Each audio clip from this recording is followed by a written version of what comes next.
Kalau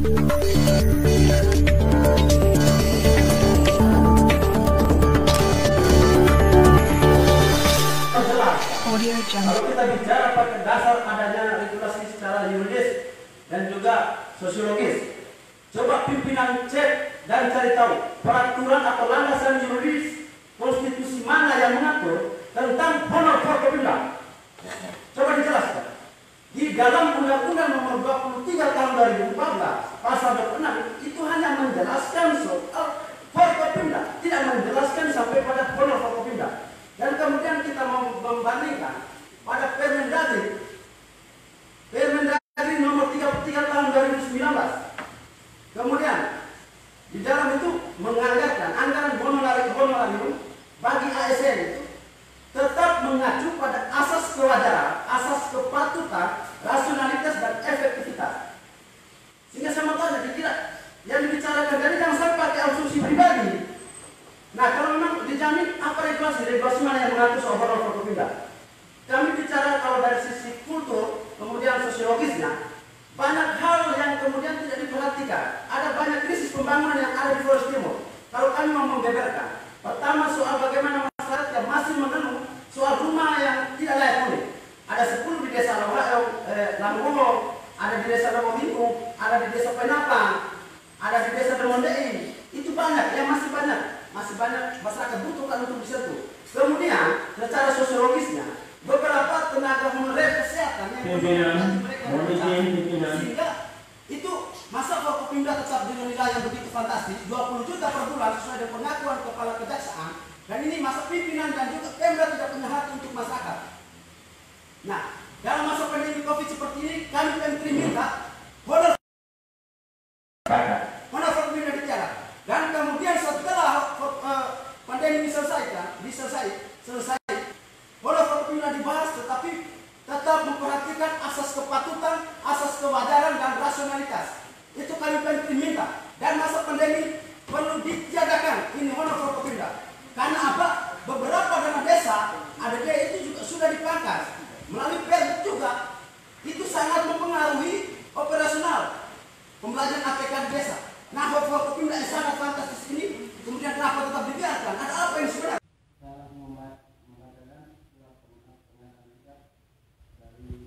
Dan calon unggulan mahasiswa Republik Indonesia.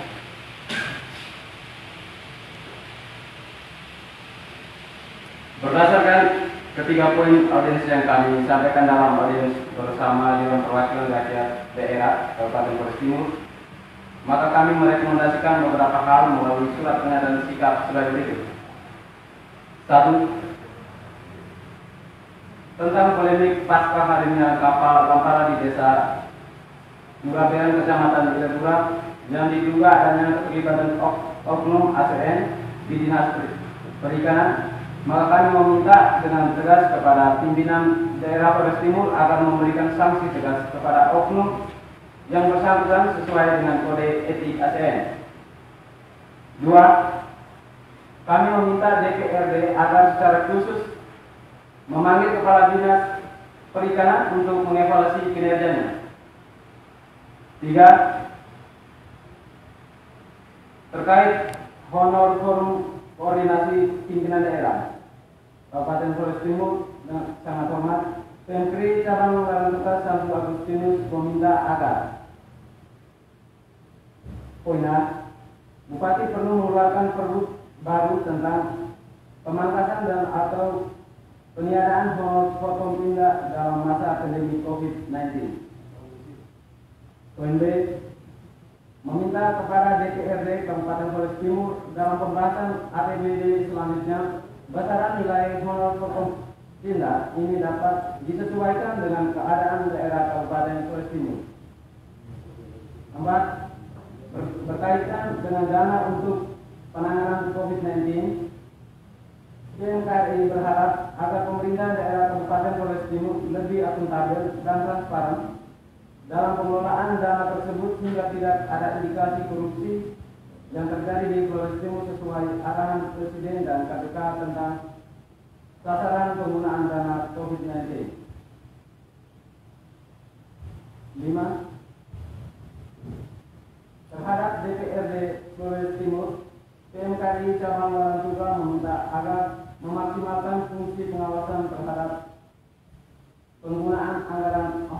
miliar dalam penanganan COVID-19 di Flores Timur.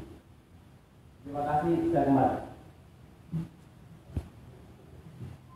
Baik, terima kasih.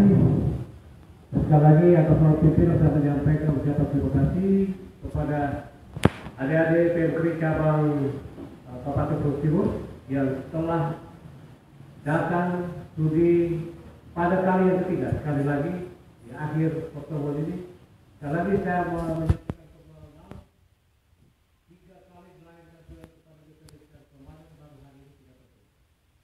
Hari ini bukan akhir, hari ini adalah awal untuk kita melakukan kerjasama ketat untuk kepentingan daerah Kabupaten Flores Timur ke depan. Berikut saya mau sampaikan bahwa terkait dengan 3 poin penting yang sudah disampaikan hari ini, perlu kami respon dan lembaga ini sebagai berikut. Yang pertama, terkait dengan Mampara, saya pikir kita membangun komitmen dan kesepakatan bersama, baik DPD secara kelembagaan maupun PMKRI sebagai kontrol sosial yang sudah disampaikan hari ini. Kita membangun komitmen bersama untuk memberikan pengawalan, penguatan kepada APIK untuk bekerja lebih maksimal dan profesional supaya ASN yang terlibat itu bisa pada akhirnya menghasilkan keputusan sehingga dia bisa diberikan sanksi untuk kemudian tidak akan terjadi lagi di Kabupaten Flores Timur, apalagi berimbas pada kinerja pemerintah daerah Kabupaten Flores Timur. Yang kedua, kaitan dengan Mampara, saya berpikir bahwa usul saran yang disampaikan kepada lembaga hari ini, kami berpikir bahwa apakah kelompok nelayan Rohail perlu diberikan keputusan anggaran berikut. Semuanya itu kita harus kembali kepada kemampuan keuangan daerah. Dan ada baiknya karena ini menyangkut kedua lembaga, maka alangkah baiknya kita bawa kepada forum rapat kerja bersama mitra yang kita agendakan secara resmi di lembaga ini, yaitu kita gelar pada tanggal 6 sampai tanggal 10 di DPD Kabupaten Flores Timur. Poin yang kedua terkait dengan peran COVID-19 Kabupaten Flores Timur, ada satu persoalan besar yang harus menjadi pemahaman bersama, yaitu yang pertama, bahwa penanganan COVID-19 Kabupaten Flores Timur berasal dari sejumlah regulasi mulai dari PMK 35 sampai dengan instruksi Permendagri kepada Bupati, Wali Kota, Gubernur seluruh Indonesia. Poin instruksinya ada 7, yaitu yang pertama, yaitu memaksimalkan anggaran daerah, memaksimalkan program restitusi dan realokasi untuk penanganan COVID-19 di Kabupaten Flores Timur dengan memaksimalkan pada 3 hal, yaitu yang pertama, yaitu penanganan masalah kesehatan, yang kedua, yaitu penanganan masalah ekonomi, dan yang ketiga yaitu perbaikan jaringan sosial. Dalam rapat kerja dan pansus DPRD LKPD sudah disampaikan oleh pemerintah, dana 14M itu dimanfaatkan untuk kepentingan penanganan COVID-19 Kabupaten Flores Timur dengan 3 skema, yaitu 6, 2, 6. 6 yang pertama untuk penanganan kesehatan, 2 itu kepentingan perbaikan ekonomi, dan 6 yang kedua adalah perbaikan jaringan sosial. Lebih lanjut pada poin yang ke-6, instruksi dari Permendagri kepada Bupati, Gubernur, Wali Kota Indonesia yang diberikan kewenangan kepada APIK dari seluruh berbagai jenjang, baik di kabupaten, kota maupun provinsi seluruh Indonesia, untuk melakukan audit pengawasan terhadap Permendagri ini. Namun tidak terlepas dari itu, secara DPD secara kelembagaan dalam fungsi kepengawasan, kami tetap melakukan fungsi-fungsi kepengawasan untuk kepentingan pemanfaatan itu lebih akuntabel dan transparan. Saya pikir ini saja yang mau saya sampaikan terkait dengan honor Forkompida. Sebelum saya lupa bahwa ini menjadi masukan buat lembaga DPRD untuk kami sampaikan kepada pemerintah. Karena yang berhak untuk mengeluarkan perintah amandemen dari pemerintah, maka kita harus bicarakan dengan pemerintah. Ada baiknya dengan tetap mengakomodir apa yang disampaikan oleh adik-adik forum mahasiswa PMKRI hari ini. Demikian pesan yang saya sampaikan hari ini atas perhatian dan kerjasama yang sudah kita bangun selama kurang lebih 4 jam di lembaga DPRD ini. Sekali lagi saya atas nama pimpinan saya mengucapkan terima kasih, dan sekali lagi saya menyampaikan permohonan maaf pada dalam proses persidangan audiens hari ini terjadi ada hal-hal baik dari anggota pimpinan, terjadi hal yang tidak menyenangkan atas nama pimpinan sebelum kita mengakhiri kita menyampaikan permohonan maaf. Ini bukan akhir, tapi ini adalah awal kita bertemu untuk berpikir besar, berbuat besar untuk kepentingan perilaku bangsa Flores Timur yang sama kita cintai. Sekian dan terima kasih. Dengan demikian audiens hari ini saya nyatakan ditutup. Sekian dan terima kasih. Salam sejahtera. Wassalamualaikum warahmatullahi wabarakatuh.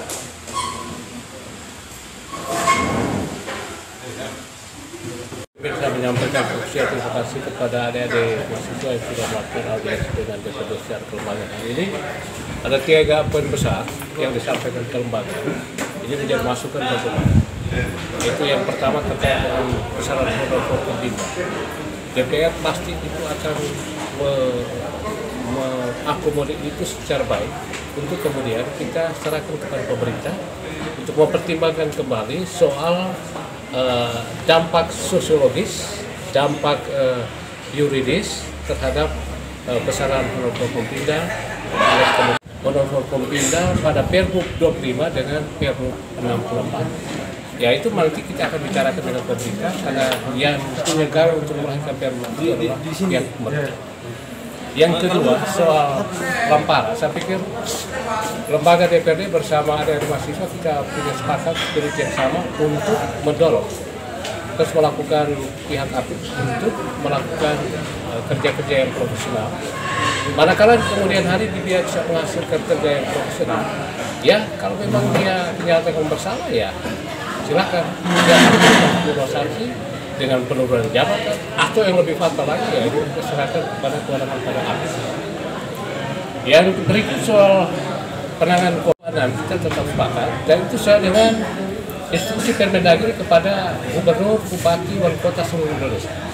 Jadi skema 626 itu kita yakin itu, tetapi di ujung daripada instruksi itu kepada Bupati, Wali Kota dan Gubernur melakukan pengawalan evaluasi terhadap Permendagri ini. Namun tidak menutup kemungkinan lembaga juga tetap melakukan fungsi pengawasan. Sehingga dari sisi anggaran 14 itu dari sisi transparansi dan akuntabel itu bisa dijaga. Lembaga siap untuk mengakomodir masukan hari ini dan kita akan berproses lebih lanjut di tingkat rapat kerja bersama pemerintah yang sudah kita jadwalkan di Bamus tanggal 6 sampai tanggal 9 Juli di DPRD Kabupaten Flores Timur sebagai ending akhir dari dinamika hari ini. Demikian.